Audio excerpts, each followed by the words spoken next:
네, 날씨가 많이 추워졌습니다. 내일과 모레는 일기예보를 보니까 더 추워진다고 합니다. 그리고 토요일하고 주일은 다시 또 따뜻해진다고 하니까 내일 모레까지는 감기 들지 않도록 유의하시길 바랍니다. 오늘 함께 살펴볼 하나님의 말씀은 시편 115편입니다.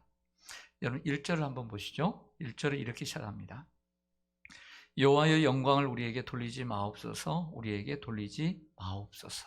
이렇게 시작을 합니다. 이렇게 시작하는 걸 보면 이 저자가 하나님께 말씀드리는 것 같습니다. 하지만 동시에 이스라엘 지도자들과 그리고 백성들에게 주의를 주는 것으로 생각할 수 있습니다. 반대로 얘기하면 사람들에게 영광을 돌려서는 안 된다는 거예요. 오직 하나님이 영광 받아야 마땅하다는 거예요.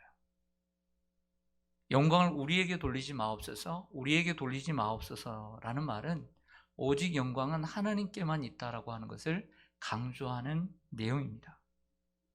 아마 이렇게 말하는 것을 볼 때 이들에게는 큰 사건이 있었습니다. 짐작하건대 두 가지 사건을 얘기할 수 있는데, 하나는 바벨론의 포로로 잡혀가 돌아오게 된 사건, 이 큰 기쁨의 사건이나 혹은 남유다의 히스기야 왕 시대에 아수르 군대가 쳐들어왔을 때 하나님의 천사들이 그들을 쳐서 무찌른 사건, 이러한 큰 성공과 큰 승리 이후에 있었던 시로 보입니다. 어떤 경우든 남유다에게는 큰 기쁨이었습니다. 사람들은 이러한 큰 기쁨이 있으면 어떻게 합니까? 폭죽을 터뜨리죠. 그리고 거대한 행사를 열었을 것입니다. 우리나라 같으면 소, 돼지, 닭을 잡아서 떡을 해서 잔치를 베풀 것입니다. 그리고 공을 세운 사람들에게 표창장을 줄 수 있습니다. 그러나 시편 기자는 이렇게 얘기합니다. 여호와의 영광을 우리에게 돌리지 마옵소서, 우리에게 돌리지 마옵소서. 이렇게 두 번이나 기도하고 나서 오직 주의 이름에만 영광을 돌려달라고 간구합니다. 오늘 1절을 같이 한번 읽겠습니다. 정말 그러한 기도하는 마음으로 정말 하나님, 우리에게 영광, 나에게 영광 돌리지 마시고 오직 하나님이 영광 받아달라고, 그런 마음으로 기도하는 마음으로 같이 한번 읽겠습니다. 시작. 여호와의 영광을 우리에게 돌리지 마옵소서, 우리에게 돌리지 마옵소서. 오직 주는 인자하시고 진실하심으로 주의 이름에만 영광을 돌리소서. 아멘. 하반절을 보시면 오직 주는 인자하시고 진실하심으로 주의 이름에만 영광을 돌리소서. 이름과 바로 그분은 동일한 것이죠. 유다 백성들이 바벨론 포로에서 귀환을 했거나 아수르 군대를 무찌른 것은 사람의 능력과 지혜를 통해서 이루어진 것이 아니라는 거예요. 하나님의 인자하심과 진실하심을 통해서 이루어진 것이다라고 말을 하고 있는 것입니다. 우리가 포로에서 해방되거나 혹은 큰 전쟁에서 이기게 된 것은 참으로 기쁜 일이고 민족적으로도 큰 행사입니다. 우리는 잔치를 열어 먹고 마시며 기분을 내고 싶을 것입니다. 그러나 우리가 여기서 조심해야 될 것이 있습니다. 세상 사람들처럼 영광을 사람에게 돌려서는 안 된다는 거예요. 세상 사람들처럼 자화자찬하거나 또 사람들에게 상을 주며 높이지 말아야 된다는 것입니다. 우리는 모든 기쁨을 하나님 앞에 가지고 나아가야 되고 무릎을 꿇고 하나님 앞에 감사드려야 할 줄로 믿습니다. 안타까운 것은 교회 안에서도 큰 교회, 작은 교회 막론하고 안타깝게 사람에게 영광 돌리는 교회들이 생각보다 너무나 많아요. 사람에게 영광 돌리고 사람이 우상시되고 사람이 독보적으로 인기를 끌고 마치 사람이 하나님 양 그렇게 생각하는 모습들을 보면서 치가 떨립니다. 만일 우리가 하나님께 영광을 돌리지 않고 사람들에게 영광을 돌린다면 하나님을 모르는 사람들과 다를 바가 뭐가 있겠습니까? 세상 사람들은 다 그렇게 합니다. 잘하면 잘한 대로 상을 줍니다. 그래서 그 세상의 방식처럼 교회에서도 그렇게 하기를 원하는 성도들이 있어요. 그런 성도들이 목회에 방해가 돼요. 네, 그럴 때가 있습니다. 그것이 목회의 갈등 가운데, 목회의 싸움 가운데 하나예요. 사도 바울은 고린도전서 10장 31절에서 이렇게 고백합니다. 무엇을 먹든지 무엇을 마시든지 무엇을 하든지 다 하나님의 영광을 위하여 하라. 여러분, 먹고 마시면서 우리가 무엇을 하는 거, 이게 뭡니까? 일상이죠. 일상. 먹고 마시는 것, 우리의 의식주, 일상이죠. 모든 일상이 하나님께 영광이 되게 해야 된다면 어떤 특별한 일에 하나님의 도우심 가운데 전쟁에서 이겼거나 포로에서 귀환했거나 어떤 우리의 인생의 큰 어떤 좋은 일 앞에서는 당연히 하나님께 영광을 돌려야 되지 않겠습니까? 혹은 우리가 고난 가운데 인생의 눈물의 골짜기를 걸으면서 하나님 앞에 부르짖을 때 하나님께서 그 기도를 응답해 주셨다라고 한다면 그것이 내게 만족스럽든 만족스럽지 않든 그렇지 않아도 하나님 앞에 영광을 올려드려야 될 줄로 믿습니다.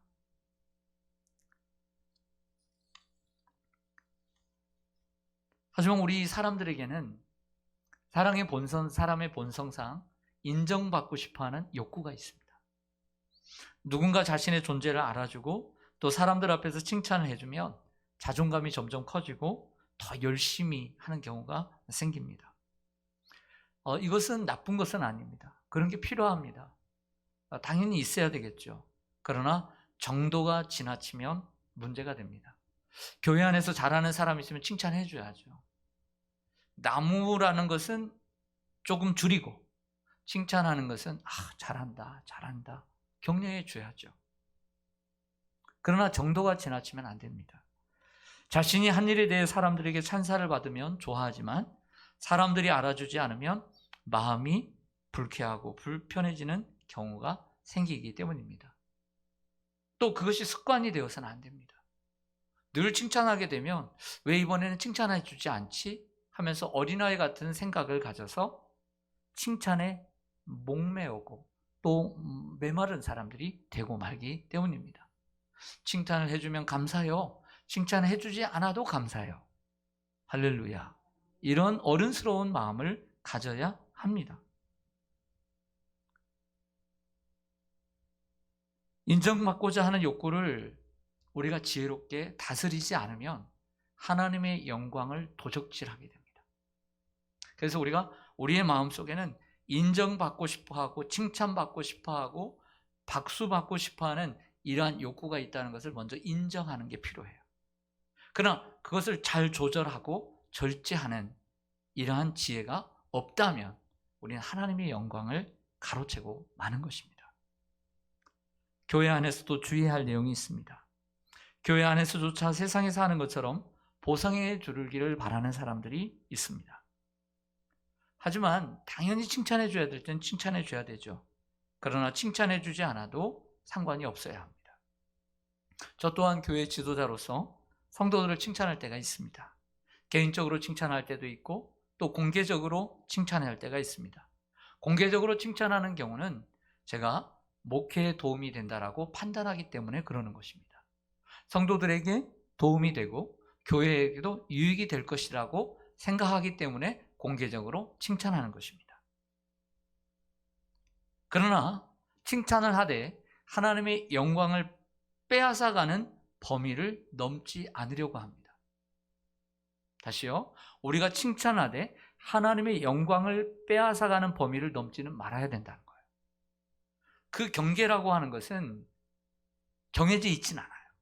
하지만 우리에게는 성령 하나님이 계시기 때문에 이것이 하나님의 영광을 도둑질하는 것인지 아닌지, 단순히 칭찬하는 것인지 하나님께 하나님의 영광을 빼앗는 것인지는 우리의 양심이, 성령 하나님이 우리에게 가르쳐 주세요. 그 판단은 여러분들이 하시는 것입니다. 오늘도 칭찬해주고 싶은 사람이 있었습니다. 교육자들의 손이 미치지 않는 그런 영역이 있는데 필요할 때마다 정말 기쁘게 달려와주는 성도가 있습니다. 한 번도 얼굴을 찡그린 적이 없습니다. 늘 기쁜 마음으로 봉사합니다. 그러니 더 칭찬해주고 싶습니다. 누군가가 열심히 하긴 하는데 뒤에서 뭔 말을 하고 다른 말을 하고 막 그러면 칭찬해주고 싶겠습니까? 일을 열심히 하되 기쁨으로 하는 사람은 더 칭찬해주고 싶지 않을까요? 여러분들은 어떻게 생각하십니까? 하지만 그 성도가 하나님께 드려야 할 영광이 있다고 생각해요. 그 성도가 이 일을 함으로써 자기의 생업이 있음에도 불구하고 언제든지 나와서 기쁨으로 이 일을 할 때 그 성도가 하나님께 마땅히 드려야 될 영광이 있고, 또 성도가 하나님께 받아야 될 상급이 있기에 칭찬을 자제해야 합니다. 또한 그 성도가 사람들에게 칭찬받기 위해 교육자들에게 달려오는 것이 아니라 하나님의 일을 감당한다고 생각하고 오는 줄로 믿기 때문입니다. 성도 여러분, 유대의 헤로당은 하나님께 영광을 돌리지 아니하므로 충이 먹어서 죽었습니다. 비참한 최후를 맞았습니다. 인간은 사람들에게 칭찬을 받을 때 순간적인 기쁨을 얻습니다. 분명히 기쁨을 얻어요. 그렇지만 영원하지 않아요. 하지만 하나님께 영광을 돌릴 때 비로소 인간은 영원한 행복을 누리게 되는 거예요. 우리의 성도의 그리스도의 분량까지 자라는 영역 가운데 하나는 이 영역도 있어요. 이것과 또 싸워야 돼요. 하나님, 사람들에게 칭찬받고 인기를 얻는 것, 박수를 받는 것, 하나님 잠시인 줄로 압니다. 거기에 내가 목매지 않게 해주시고 하나님께 영광 올려드리고 하나님께 인정받는 것을 내 인생의 참된 기쁨으로 알게 해 주옵소서. 그래서 그것을 실제적으로 느끼면서 신앙생활 해가는 것, 이것이 신앙의 성숙이에요. 우리는 이 성숙과 싸워야 되는 거예요.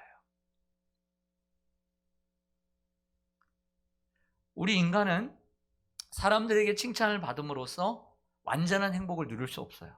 왜냐하면 하나님이 우리를 만들 때, 매뉴얼을 만들 때 인간의 행복은 바로 하나님께 영광을 돌릴 때 온다라고 만들어 놓았기 때문에 그런 거예요.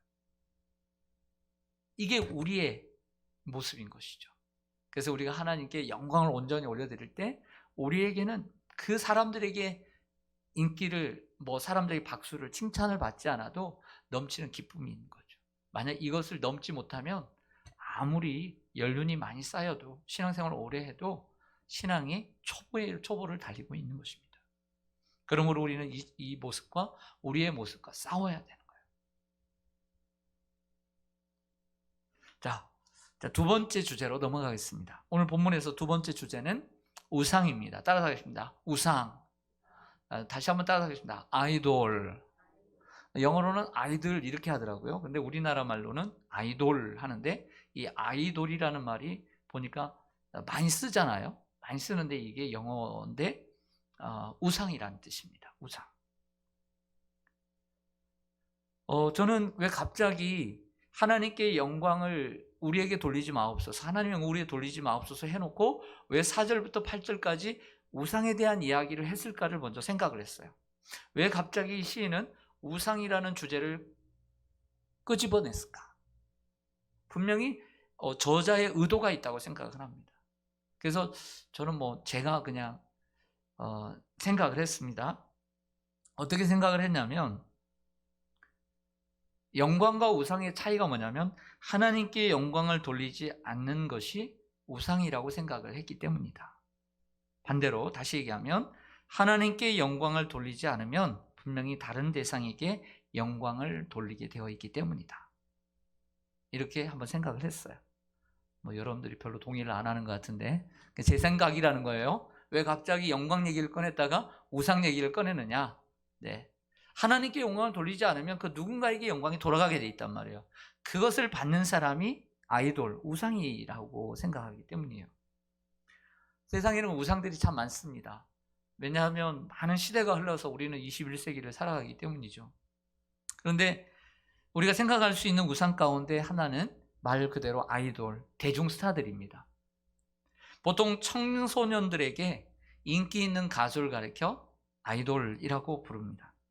그리고 나이가 어리거나 한참 20대 젊은 가수들로 이루어진 그룹을 아이돌 그룹이라고 부르죠. 이런 아이돌 그룹이 얼마나 많은지 모릅니다. 제가 검색을 해보니까요, 아이돌이라고 불렀던 시대부터 쭉 제가 보니까요, 한 해에도 저는 한둘 그 아이돌 그룹밖에 모르는데 정말 수십 개가 나오더라고요. 한 해만 해도. 그러니까 얼마나 많은 아이돌이 있는지 모르겠어요.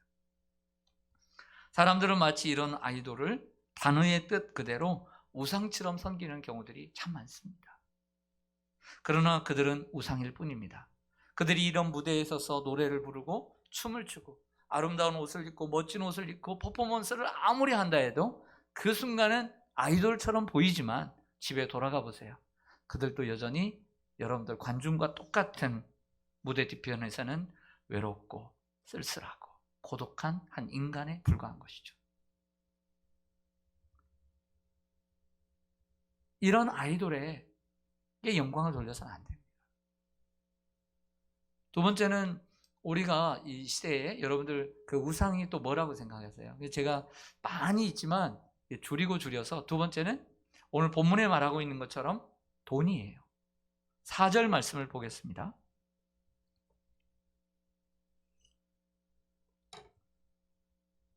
같이 한번 읽겠습니다. 시작. 그들의 우상들은 은과 금이요 사람이 손으로 만든 것이라. 아멘. 그들의 우상은 무엇과 무엇이에요? 은과 금. 은과 금은 사실 우리가 지금 손으로 만져요, 못 만져요? 차고 다닐지 모르지만, 차고 다닐지 모르지만 못 만지거든요. 그러니까 우리식으로 얘기하면 돈이에요. 돈. 요즘 우리가 살아가는 시대는 오래전부터 이런 시대라고 불려왔습니다. 황금, 만능, 주의 시대다. 황금이면 못하는 것이 없는 시대다라는 것이죠. 이 말이 참 얼마나 맞는 말인지, 딱 들어맞는 말인지 모릅니다. 그래서 그런지 돈에 미친 사람이 생각보다 많습니다. 많은 사람들이 은과 금, 즉 돈을 자신들의 우상으로 숭배합니다. 왜냐하면 그들은 돈으로 할 수 없는 것이 없다라고 생각하기 때문에 그래요. 돈이 있으면 모든 것을 할 수 있다라고 생각하는 사람이 이 시대를 살아가는 많은 사람들 중에 정말 많아요. 많아도 너무 많아요. 그래서 그들은 눈으로 보이지 않는 하나님보다 눈에 보이는 돈이 더 많은 일을 할 수 있다라고 생각해요. 그러다 보니까 하나님보다 돈을 더 사랑하게 되는 것이죠. 그래서 돈이 우상입니다. 하나님이 번쩍 하셔서 밥을 해주시는 것도 아니고 쌀을 사주시는 것도 아니고 번쩍 해가지고 멋진 옷을 사주시는 것도 아니에요. 돈만 있으면 쌀을 사고 돈을 사는데, 차도 사고 집도 사는데, 눈에 보이지 않는 하나님은 뭐 금방 번쩍번쩍 하지 않는데 돈만 있으면 번쩍번쩍 달라지니까 하나님보다 더 돈이 능력이 있다라고 생각하는 것이죠. 그래서 돈이 우상이 됩니다. 돈이 우리의 삶에 필요한 것은 맞습니다. 그래서 우리는 경제 생활을 합니다. 뭐라도 합니다. 그래야 돈이 생기니까요. 그래서 수익을 얻습니다. 그리고 그 돈으로 의식주의 삶을 살아갑니다. 월세도 내야죠. 그리고 먹어야죠. 입어야죠. 자녀 교육해야죠. 그러나 여러분, 돈으로 모든 것을 살 수 있는 건 아닙니다. 돈으로 모든 것을 또 할 수 있는 것도 아닙니다. 유명한 말이 있지 않습니까? 이런 말 있잖아요. 돈으로 침대는 살 수 있어도 뭐는 살 수 없다. 잠은 살 수 없다. 돈으로 시계를 살 수 있어도 시간은 살 수 없다. 또 돈으로 책은 살 수 있지만 지식은 살 수 없고요. 돈으로 친구를 살 수는 있지만 우정과 사랑은 살 수 없고, 돈으로 지위를 살 수는 있지만 존경을 살 수는 없다. 돈으로 약을 살 수는 있지만 건강은 살 수 없다. 돈으로 피는 살 수는 있지만 생명은 살 수 없다. 이런 유명한 말들이 회자되고 있지 않습니까? 에머슨이라고 하는 유명한 사람은 이런 말을 했습니다. 돈과 행복을 구분하는 것이 지혜의 시작이다. 돈과 행복을 구분하는 것이 지혜의 시작이다. 돈이 행복이다라고 하는 공식을, 돈 이퀄 행복이라는 공식을 가지고 살아가는 사람은 지혜롭지 못하다는 거예요. 톨스토이는 무엇으로 사는가라는 단편에서 인간은 돈으로 사는 것이 아님을 밝히죠. 기독교 신자인 이 톨스토이는 그 속에서 하나님을 내보입니다. 우리에게는 돈과의 싸움이 있습니다. 돈이 있으면 참 편리하거든요. 그리고 못 샀던 것도 마음껏 이참에 살 수도 있거든요. 그리고 사람 노릇도 할 수 있거든요. 뭔가 사람들에게 베풀 수 있고 줄 수 있고. 그래서 요즘 제가 이제 풍성하진 않지만 그런 생각을 많이 하게 됩니다. 여러분들도 그러겠지만 어려운 시절을 살았기 때문에 20대 초반에 신학생 때 서울 올라와서 자취를 하고, 자취가 아니라 기숙사 생활하고, 또 군대를 가고, 또 와서 또 이렇게 생활하는 가운데 참 좀 후회스러운 게 뭐냐면, 좀 내가 그때 주머니가 좀 풍성해서 좀 그 사람도 돕고 저 사람도 좀 도왔으면 하는 이런 어떤 그 아쉬움이 자꾸 생각이 나는 거예요. 아쉬움이.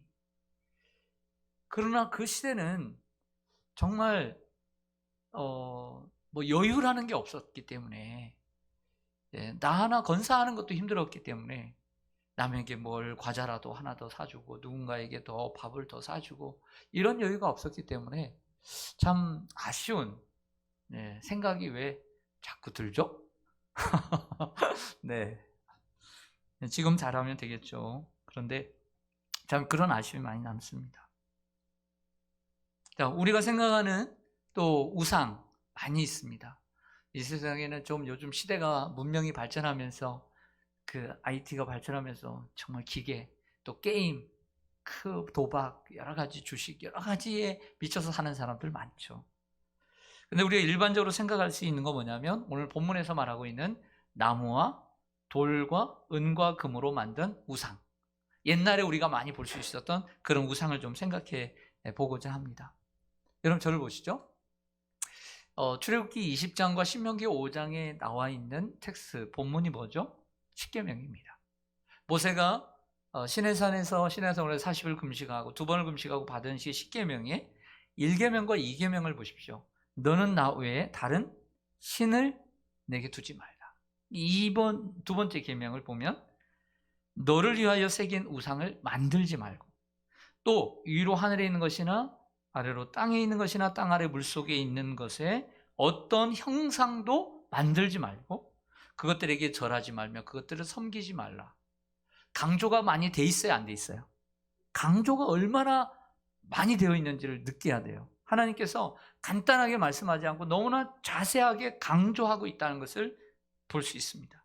어떤 형상도 만들지도 말고 또 절하지도 말고 섬기지도 말고, 그것도 저 하늘이나 이 땅이나 땅 안에 물속에 온 세상 어디에도 그러지 말라고 얼마나 강조하고 있는지 몰라요. 그런데 사람들은 우상을 만들어 살아갑니다. 우리나라 우리 이웃 나라만 해도 일본에는 옛날에 이런 말 있잖아요. 그들은 이 800만 개의 신을 섬긴다. 이 800만 개의 정령들을 섬긴다. 그 신사도 그 전쟁에서 나라를 위해서 싸웠던 그들도 신이에요. 그게 신사인 거예요. 그래서 거기서 신사 참배를 한다는 것은 왜 싫어합니까?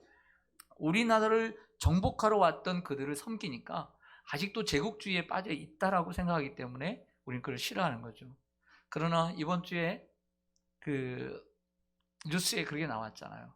전 일본 총리까지 나서서 우리 400년 전 50년 임진왜란 때 우리나라 사람들의 이 코와 귀를 배웠어요. 그 귀를 배워가지고 이 귀가 한 사람인 거죠. 그 사람을 가지고 일본에 가서 묻은 거예요. 우리가 이렇게 많이 죽였다. 그러니까 그 귀를 묻은 그곳에 가서 사죄를 하는 사람들의 모습. 그러면서 참 정직한 사람들이 있었습니다. 베트남이나 캄보디아 이쪽에 나라에 가보면 집집마다 신주단지를 모셔놓고 있습니다. 정말 이 신들이 얼마나 많은지. 그래서 집에도 조그만하게 아덴처럼 그렇게 다 신주단지를 모시고 있습니다. 우리나라도 기독교가 전래되기 전까지만 해도 이런 나라였습니다. 유교와 불교가 나라의 중심이었습니다. 근본이었습니다. 우리나라는 점치는 것이 기본이었습니다. 조상을 섬기지 않고 절하지 않으면 불효자식이라고 손가락질을 당했던 시대입니다.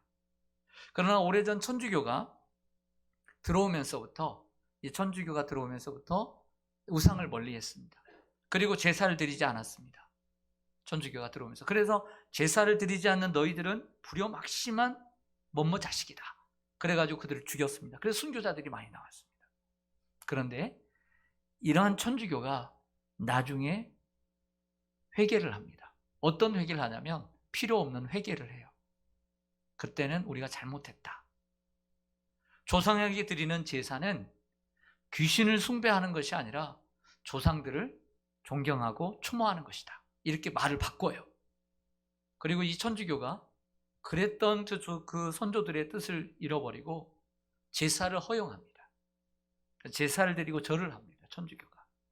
그리고 과거에는 주초, 술과 담배를 끊었습니다. 하지 말라고 했습니다. 근데 이 제사와 함께 허용한 것이 술과 담배입니다. 이게 천주교입니다. 천주교회는 오래전부터, 그전부터 성상을 만들었습니다. 자꾸 그림을 그리고 모양을 만들어서 교회 안에 밖에 두었습니다. 그렇게까지 하면서 만들어낸 것이 마리아상입니다. 마리아상에다가 빌고 기도하고 절하고, 이게 뭔 말입니까? 천주교는 하나님이 싫어하십니다. 하나님이 원하시는 것을 하지 않습니다. 싫어하는 것을 합니다. 고린도전서 10장 20절에 보면 사도 바울이 이런 말을 합니다. 무릇 이방인이 제사하는 것은 귀신에게 하는 것이요 하나님께 제사하는 것이 아니니 나는 너희가 귀신과 교제하는 자가 되기를 원하지 아니하노라. 그러니까 예수님 모르는 사람들이 제사하는 것은 귀신에게 제사하는 것이다 라고 얘기한 것이죠. 그래서 하나님께 제사하는 것이 아니니 귀신과 교제하는 것이다. 자, 천주교의 주장처럼, 천주교의 주장이 옳다고 하십시다. 천주교는 연옥설이 있습니다. 천국과 지옥 사이에 연옥이 있습니다. 연옥설을 만들었어요. 그래서 이 세상에서 헌신을 다하지 않고 희생을 다하지 않고 많이 드리지 않은 사람은 천국에 들어가지 못해서 연옥이 있다. 그래서 이 땅에 남아있는 가족들이 열심히 기도하고 헌신을 하면 연옥에서 천국으로 갈 수 있다. 이런 설을 만들어냈습니다. 자, 천주교의 주장이 뭐냐면 처음에는 조상들에게 절하는 것은 귀신에게 전하는 것이다. 즉 사람이 죽어서 영혼이 떠돌아 다니는 거예요. 그러다가 상을 차려놓으면 그 와서 영혼의 그 조상의 혼이 와서 먹는다는 얘기죠. 근데 이게 아니다. 왜냐하면 사람이 죽으면 바로 천국과 지옥으로 가지라는 공식을 내보인 것이죠.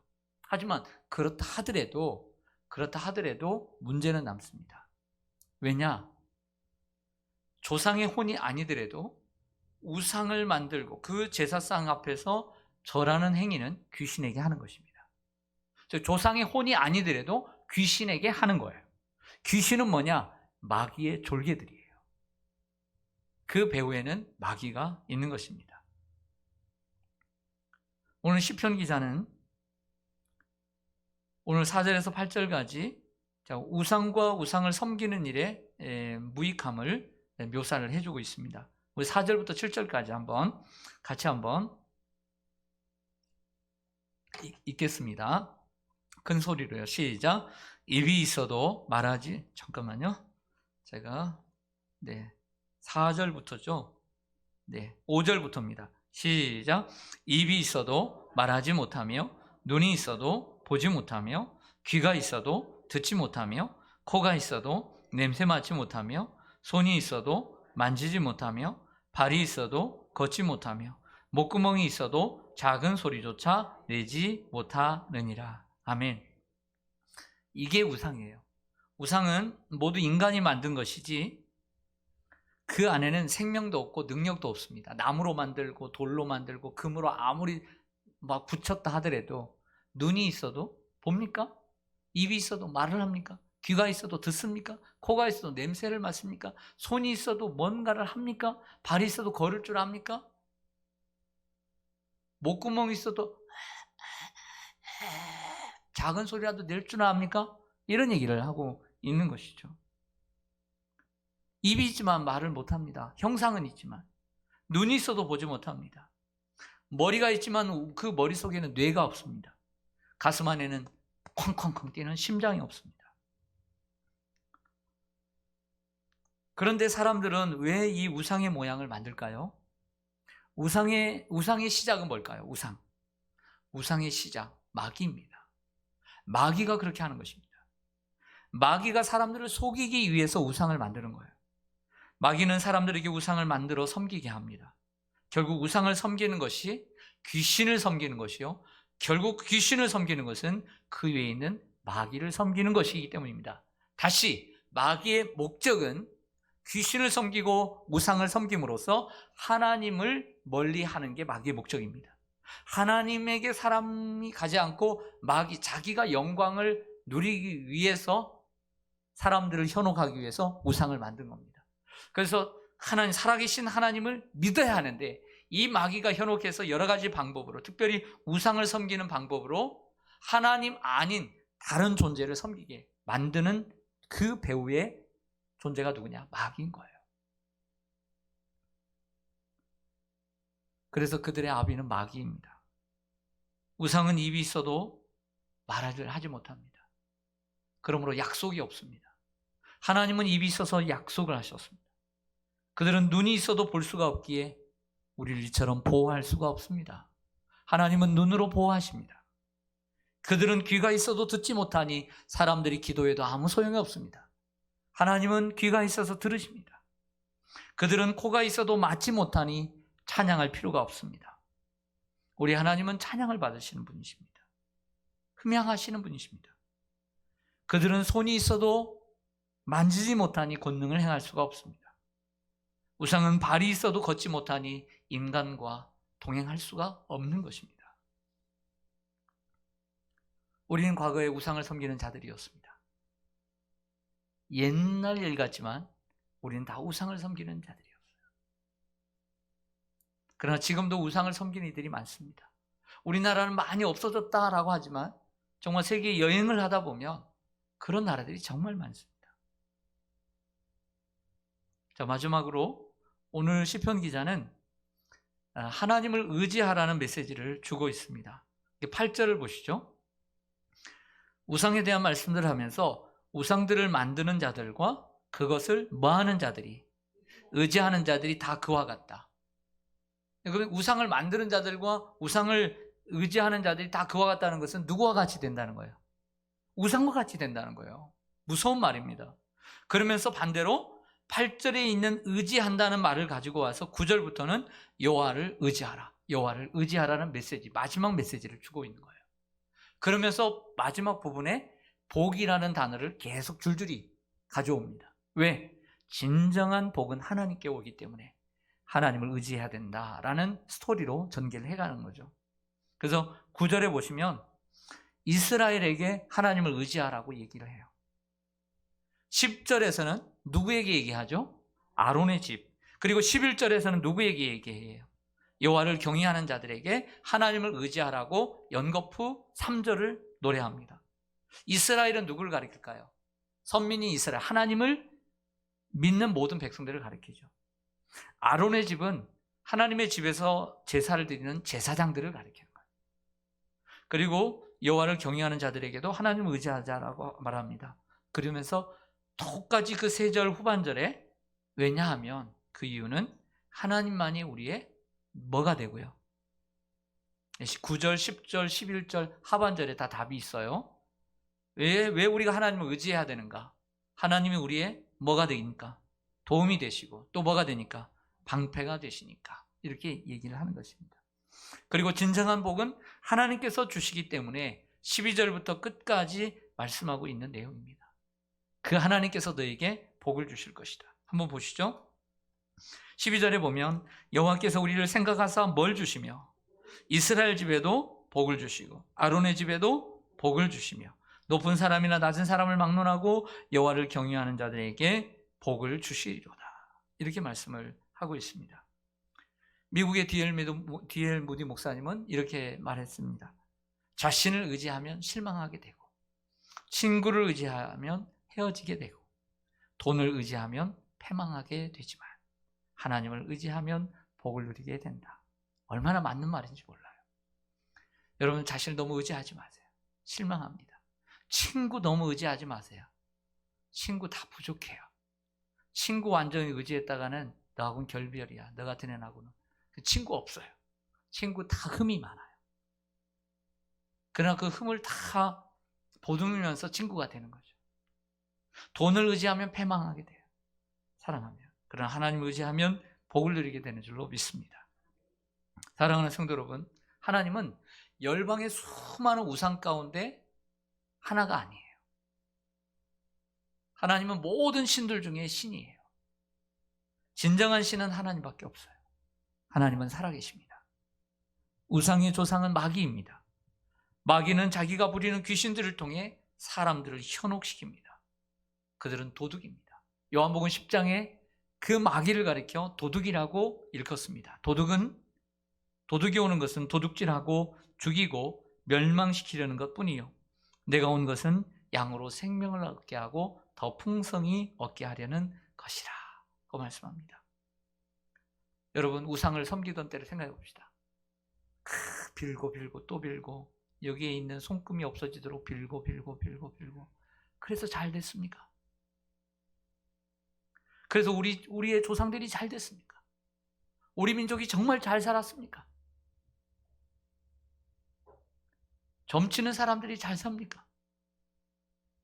다 귀신의 영이 있는 거예요. 마귀의 영이 사로잡고 있는 거예요. 마귀의 영을 쫓아내야 합니다. 예수의 이름으로.